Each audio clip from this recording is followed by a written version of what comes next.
গতকালে নিজের চোখে দেখা কথা বলছি, গতকাল নিজের চোখে আমি দেখেছি যা, এক চোখের এক পলকে যা দেখেছি, এক পলকে, এই যে এবার তাকালাম এতটুকু। আমরা আসছিলাম এই যে পূর্বাচল দিয়ে মাহফিলে যাব, আমরা চাঁদপুর যাব ওদিক দিয়ে বের হয়ে, কোন জায়গায় চলে গেছে আমি মানে বলতে লজ্জা পাচ্ছি, কিন্তু আপনাদেরকে বলি কারণ আপনারা এই শহরেরই বাসিন্দা এবং এই শহরের ভবিষ্যৎ আপনার হাতে, এই ঢাকা সিটির ভবিষ্যৎ আপনাদের হাতে না। আচ্ছা, গাড়িতে বসে আমরা সাধারণত কি করি, বই পড়ি বা ফোনে কথা বলি বা পরিবারের খোঁজ খবর নেই।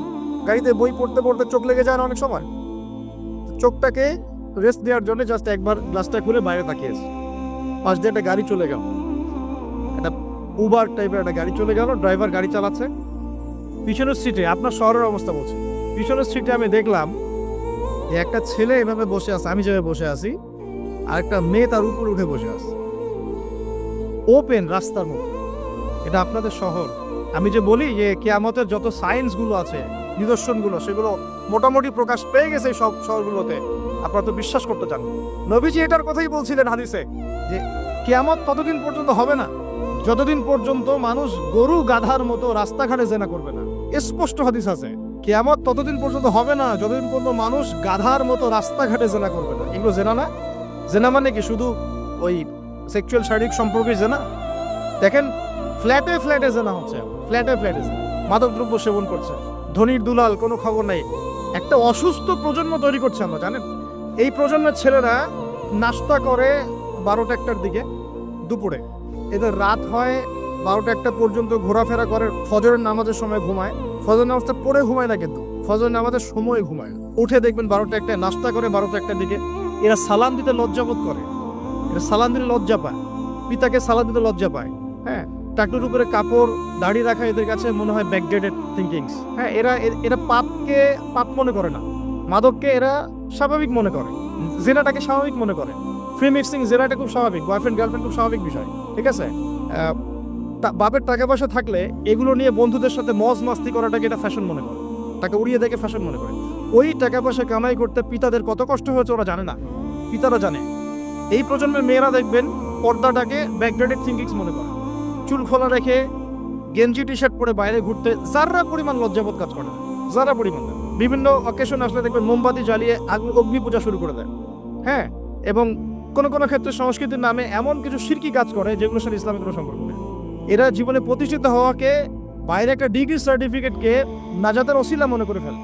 নামাজ, রোজা, হজ, জাকাত, ইসলামিক কালচারগুলা তাদের কাছে মনে হয় এগুলো শেষ বয়সের কাজ, এই বয়সে কোনো দরকার নেই। আমরা একটা অসুস্থ প্রজন্ম তৈরি করে যাচ্ছি। আপনি সালাম দিয়ে দেখেন উত্তর দেয় না, সালাম দিলে সাই বোধ করে, সালাম দিতে মানে হেড হয়ে যাচ্ছে মাথাটা। কি লজ্জা, সালাম দিতে কি লজ্জা। দেখবেন হ্যালো হাউ আর ইউ, পশ্চিমারা যা যা করে হুবাহু ওদের কাট পেস্টে লাইফ লিড করে, জুমার নামাজও ঠিক মতো পড়তে যায় না। আমরা কি প্রজন্ম তৈরি করছি চিন্তা করে দেখবেন। মাদক, এই যে একটু আগে স্যার বলে গেলেন না, ম্যাক্সিমামই, অল্প কিছু মানুষ বাদ দিয়ে যারা একটু ধর্মকর্ম চর্চা করে, এইসব মানুষ বাদ দিয়ে ম্যাক্সিমামই মাদকের সাথে সম্পৃক্ত। আমি দেখাচ্ছিলাম প্রিয় ভাইয়েরা এবং পর্দার বোনেরা যারা আছেন যে আমাদের সায়েন্সগুলো কিন্তু চলে আসছে। এখন এই প্রজন্মের দায়িত্ব কিন্তু আপনার হাতে। এই প্রজন্মের দায়িত্ব কার হাতে বলেন? এই শহরের দায়িত্ব কার হাতে? শুধু কি আলেম ওলামার হাতে? শুধু কি প্রশাসনের হাতে? এই শহরকে আপনি পাপমুক্ত করবেন কিভাবে? আপনাদের আমাদের কোনো ভূমিকা নাই? কি যে হচ্ছে কল্পনা করতে পারছে না। একটা চিত্র দেখছেন না, লাখ লাখ ছেলে দাঁড়িয়ে একটা পর্দার সামনে দাঁড়িয়ে আছে, গোল কখন হবে এই জন্য, দেখছেন না? মিডিয়া এগুলো প্রমোট করছে না? বাপখান এমন যে কত সুখে আছি আমরা, তাই না? কি সুখ আমাদের, খেলা হচ্ছে, আমরা গোল গোল চিল্লাচ্ছি, খেলছে কোন টিম, সেই টিম আমাকেও চিনে না, আমার দেশের নামও জানে কিনা আল্লাহু আ'লাম। আমরা রাতারাতি করছি মাশাআল্লাহ, আমরা মারামারি করছি, কেউ মার্ডার হচ্ছে, কেউ আবার শোকে স্ট্রোক করে মারা যাচ্ছে, তাই হচ্ছে না? এমন কেন জাতিগতভাবে আমরা এমন কেন হলাম জাতিগতভাবে? আমাদের কোনো ব্যক্তিত্ব নাই, আমাদের কোনো গায়রত নাই। আমাদের তো যুদ্ধের হিস্ট্রি আছে, আমাদের বীরত্বের হিস্ট্রি আছে, আমাদের ভাষা আন্দোলনের হিস্ট্রি আছে। দেশের কনসেপ্ট বাদ দিয়ে ইসলামের কনসেপ্টে যদি বলেন, আমরা তো তারেক বিন জিয়াদের উত্তরসূরি, বিন কাসিমের উত্তরসূরি, খালিদ বিন ওয়ালিদ, উমর ইবনুল খাত্তাবের উত্তরসূরি। আমাদের কোনো গায়রত নাই। পশ্চিমারা একটা কিছু লঞ্চ করবে, সবাই নাচানাচি করবে, আমরা সেখানে গা ভাসিয়ে দিব। কিছু কিছু মুসলিম কান্ট্রি ওগুলোতে জয়েন হবে, আমরা মনে করবো এটা হালাল হয়ে গেল। অনলাইনে দেখলাম একজন লিখেছেন, আরেকজন বক্তব্য দিচ্ছেন, রাসূলুল্লাহ সাল্লাল্লাহু আলাইহি ওয়াসাল্লামও তো নাকি তার স্ত্রীর সাথে খেলাধুলা করেছেন।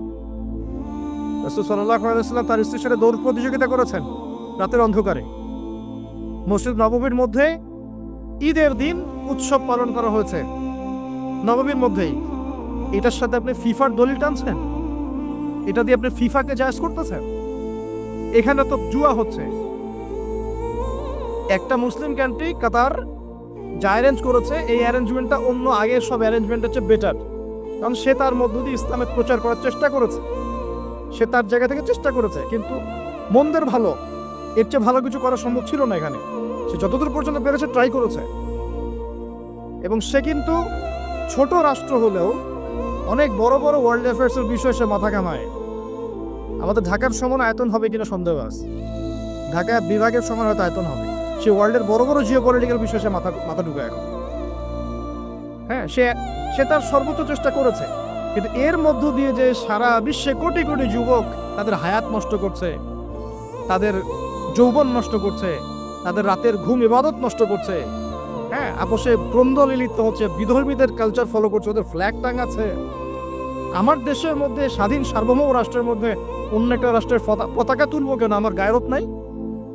ওরা কি তাদের দেশে আমার পতাকা তোলে কিনা? আমাদের ব্যক্তিত্ব কোথায় চলে গেল? এগুলোকে আমরা টেকনিক্যালি আবার মিডিয়া দিয়ে জায়েজ করার চেষ্টা করছি, যে নবী সাল্লাল্লাহু আলাইহি ওয়াসাল্লাম তো দৌড় প্রতিযোগিতা করেছেন, হ্যাঁ, তারপরে মসজিদ নববীর মধ্যেও তো এইরকম খেলাধুলা হয়েছে। এগুলো ছিল চিত্ত বিনোদনমূলক। যদি আমি একা একা সকালবেলা উঠে ফজরের নামাজের পরে এই মাঠটাকে 10 রাউন্ড দেই, এটা আমার জায়েজ না জায়েজ? এই খেলাকে কেন্দ্র করে তো জুয়ার আসর বসাতে পারবেন না, এটাকে কেন্দ্র করে তো সমকামিতা প্রমোট করতে পারবেন না, এটাকে কেন্দ্র করে আপনি lakh lakh billion billion dollar খরচ করতে পারবেন না তো। অথচ আপনার পাশেই প্রতিবেশী রাষ্ট্র ইয়েমেন না খেয়ে মারা যায়, আমাদের পাশেই মিডল ইস্টের পাশেই প্রতিবেশী রাষ্ট্র সিরিয়া না খেয়ে শিশুরা মারা যাচ্ছে। প্রতিবেশী না খেয়ে থাকে, আমি পেট ভরে খাই, আমি মুমিন নাকি? প্রতিবেশী না খেয়ে থাকে আর আমি পেট ভরে খাই, আমি কি মুমিন নাকি? আর সারা বিশ্ব এই দিকে মানুষকে ফোকাস করে রেখেছে, বিশ্বের একটা অংশ এই দিকে ফোকাস করে রেখে তাদের এজেন্ডাগুলো ঠিকই বাস্তবায়ন করছে না। তো রমজান মাস আসে, দেখবেন রমজান মাস যখনই আসে দেখবেন যে নির্যাতন বেড়ে যায় উম্মার উপর। যে সময়ে উম্মার ইকোনমিক অবস্থা ভালো না, সামরিক অবস্থায় তাদের মুখোপেক্ষী হয়ে থাকতে হচ্ছে, যে সময় আমাদের ভিতরে পলিটিক্যাল বিরোধগুলো দেখা দিচ্ছে, আমরা ইউনাইটেড হতে পারছি না, যে সময় যুব সমাজরা মাদকে আসক্ত হয়ে আছে, পর্নোগ্রাফিতে আসক্ত হয়ে আছে, দিনের ইলম কালাম অর্জন করছে না, নামাজ ঠিক মতো পড়ছে না, কুরআন তেলাওয়াত করা শিখছে না, যে সময়ে ইভেন আলেম ওলামাদের মধ্যে ঐক্য দেখা যাচ্ছে না, যে সময়ের মধ্যে আমরা পরিবারগুলোর ভাঙন দেখতে পাচ্ছি, আমাদের পরবর্তী প্রজন্ম কোন পরিবেশে বড় হবে সেই নিশ্চয়তা দিতে পারি না, যে পরিবেশে একটা 5 বছরের ছোট্ট বাচ্চা আয়াতে কেটে টুকরা টুকরা করে ফেলা হয়, এইখানে আমরা বসে বসে রং তামাশা দেখতেছি টিভির সামনে বসে। এই সমাজটা পরিবর্তনের দায়িত্ব আমাদের কারো ঘাড়েই নাই? শুধু কি পলিটিশিয়ানদের দায়িত্ব? শুধু কি প্রশাসনেরই দায়িত্ব? আমাদের সবাইকে নাকে তেল দিয়ে ঘুমানোর জন্য পৃথিবীতে আসছে? এই যুব সমাজ তো জানেই না, বোঝেই না ওদেরকে কি কারণে এই পৃথিবীতে পাঠানো হয়েছে।